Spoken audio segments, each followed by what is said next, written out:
In this video, I'm going to show you how to duplicate in Figma. Let's start with a simple example. Suppose you've created a frame here, and now you want to duplicate it.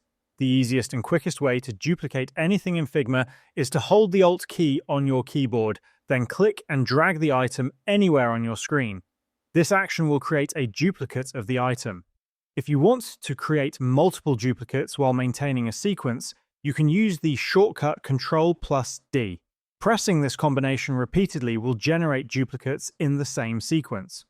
For example, let's say you want to create multiple duplicates of a square. The process is exactly the same. Create the square, hold down the Alt key, and drag it to the desired location. After that, press Ctrl+D, and it will duplicate in the same sequence. Now let's say you want to duplicate something like text or any other element. You can follow the same process. First, create the text by selecting the text icon and typing in your desired content. Once you have your text, hold the Alt key on your keyboard and drag it to a different spot.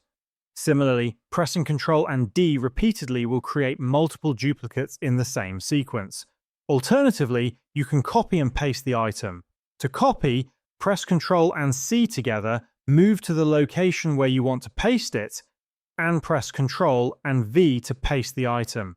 If you prefer not to use shortcuts, right-click on the element you want to copy, select Copy, then right-click in the area where you want to paste it and choose Paste Here. This method will paste your element in the new location. This is how you can duplicate in Figma.